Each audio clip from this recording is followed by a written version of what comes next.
Buenos días. Estamos a las puertas del 13º Congreso Latinoamericano ATALAC 2026, que se celebrará entre 10 y 14 de agosto en Ribeirão Preto, Brasil. Y vengo para afirmar que este evento superará cualquier otra iniciativa en términos del legado para nuestro sector. ¿Y por qué? Primero, porque celebra el legado del profesor José Paulo Stupiello, José Paulo, querido amigo y presidente emérito de la STAB.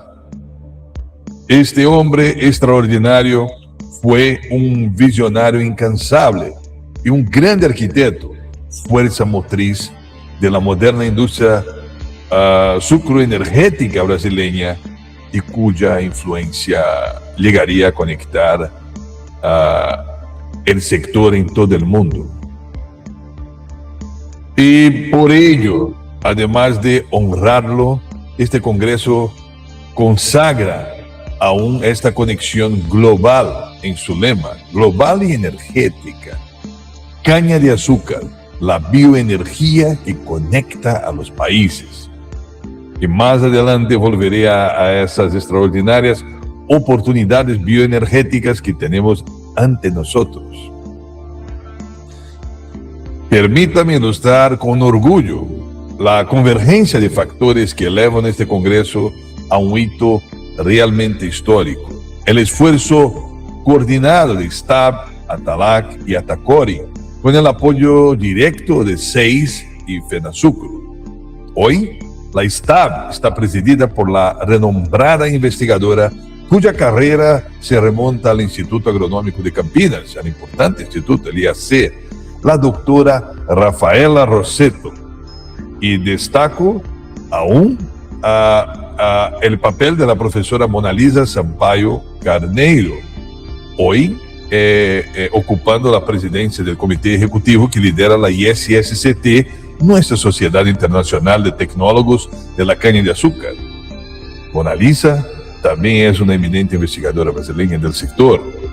Notablemente, ningún brasileño había ocupado esta presidencia en más de 100 años de historia de la ISSCT, y que pese la envergadura de nuestro país en el sector, pues su elección a finales de 2025 la convierte en la primera brasileña y la primera mujer en liderar esta organización global.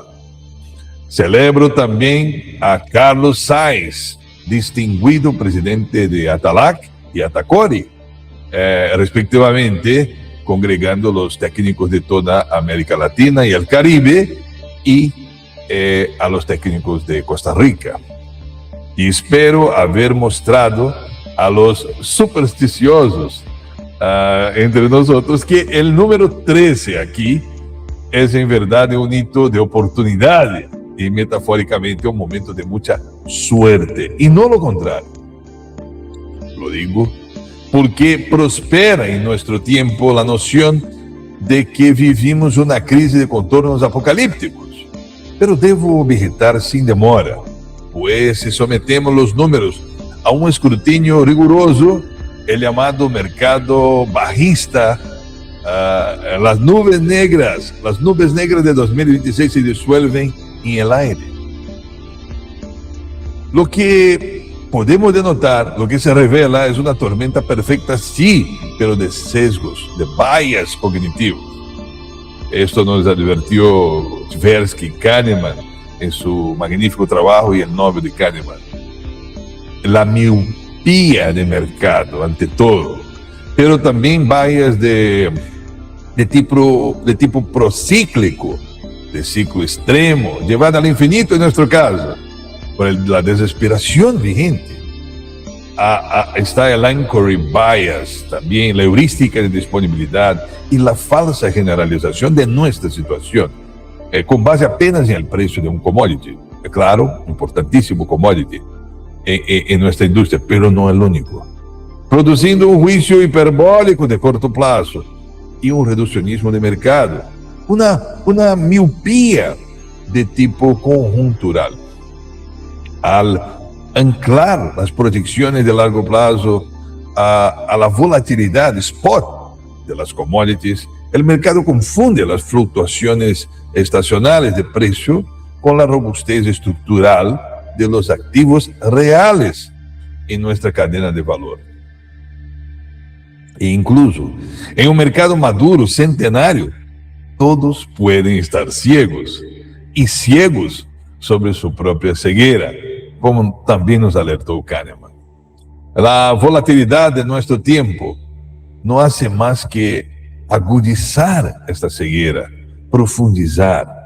En las palabras lapidarias de Herbert Simon, también Nobel de Economía, pero en 1978, en un mundo rico en información, una riqueza de información crea una pobreza de atención. Hay un trade-off entre el exceso de datos y la atención, con la pérdida subsecuente de la atención.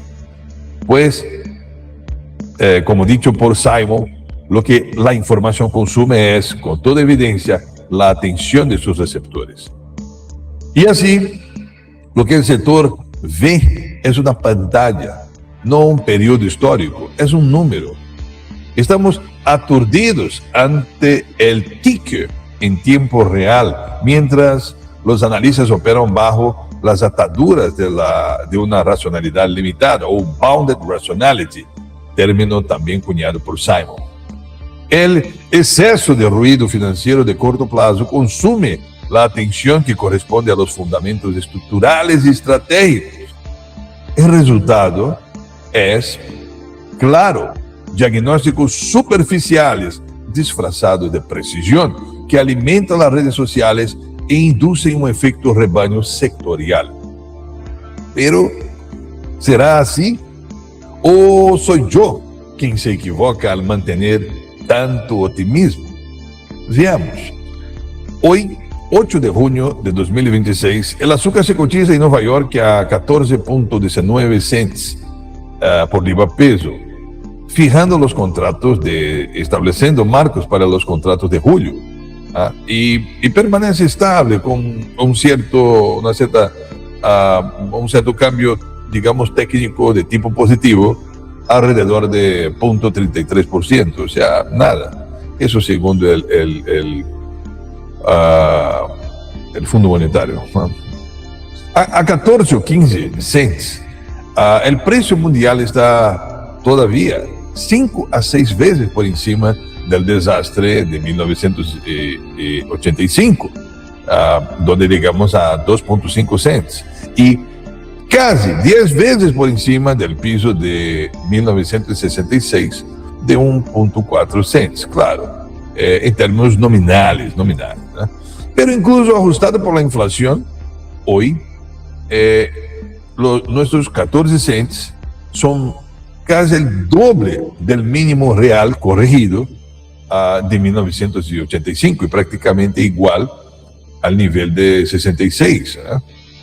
Podemos notar aún que estamos en mejor posición que 2004, en mejor posición que también que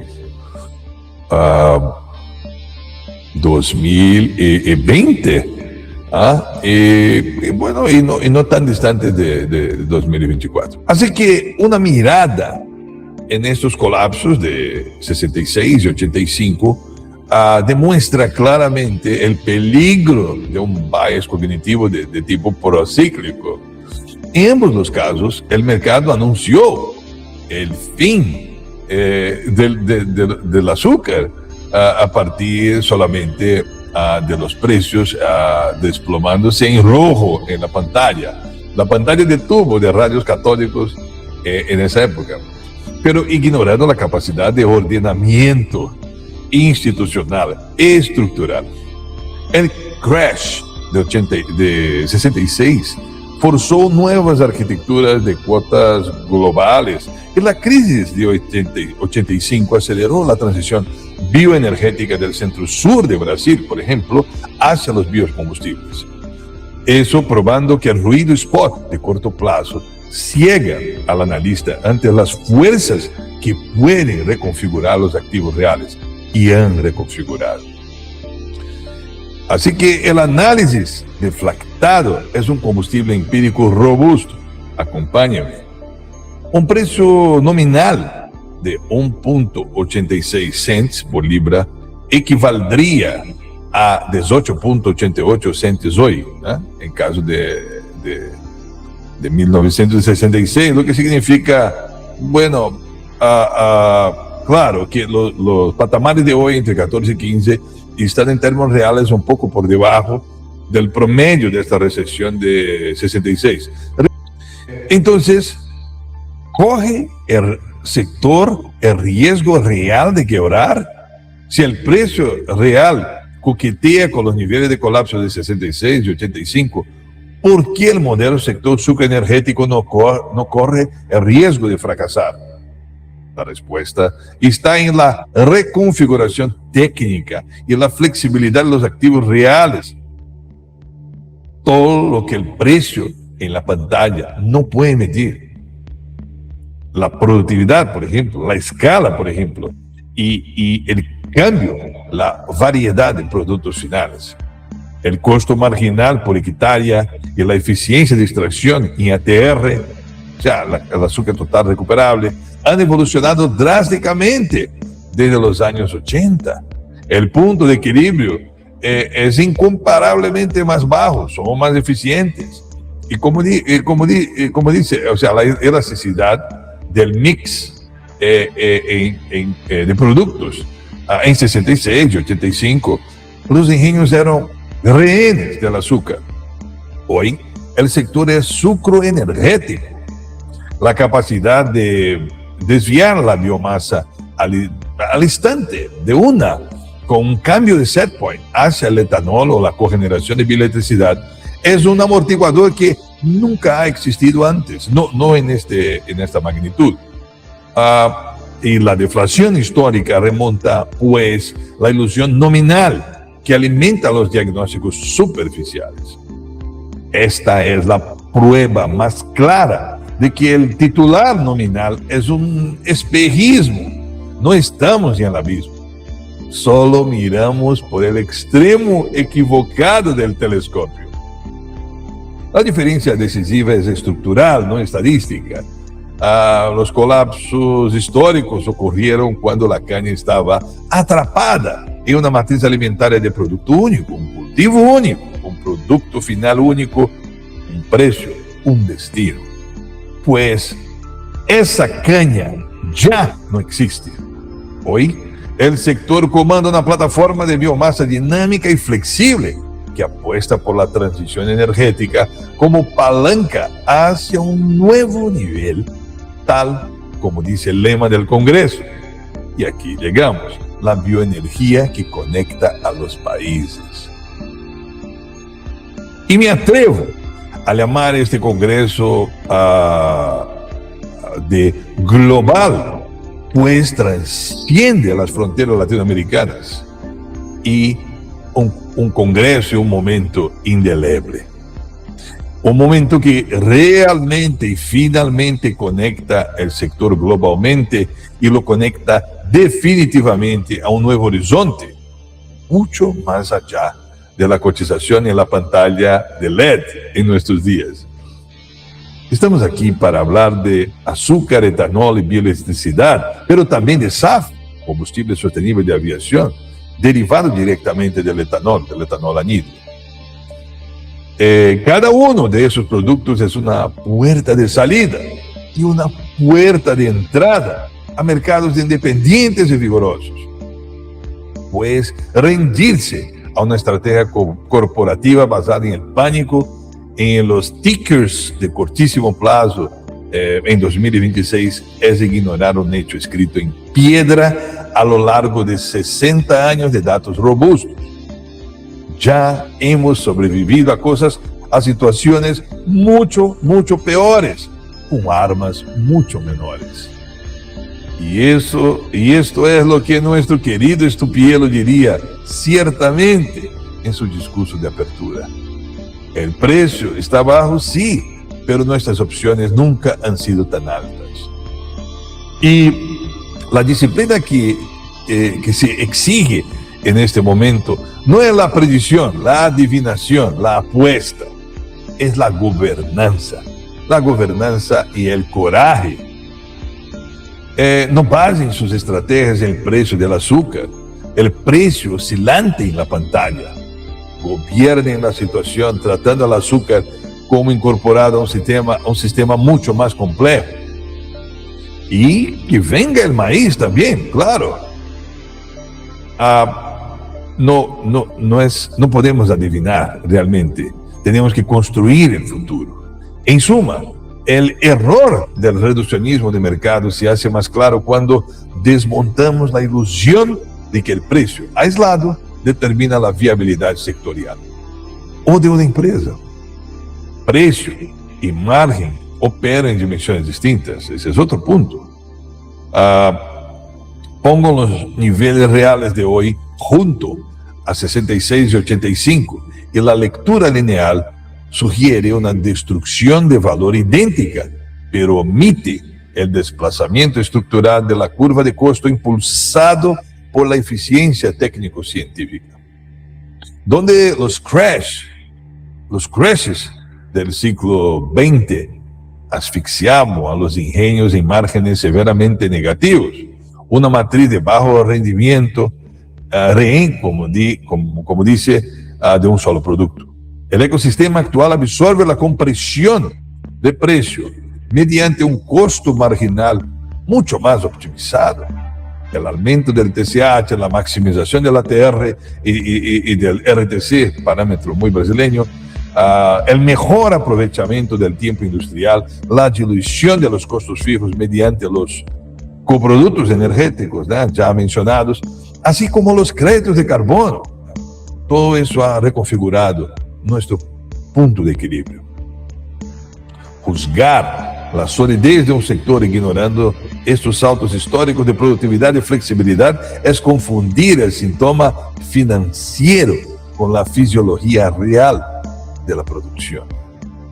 No pretendo cerrar un tema tan complejo, sino provocar un debate intenso, sano y productivo. Para eso y mucho más, únase a nosotros en agosto. Yo soy Carlos Leger Sherman Palmer y estaré hablando sobre combustible de aviación y eficiencia energética.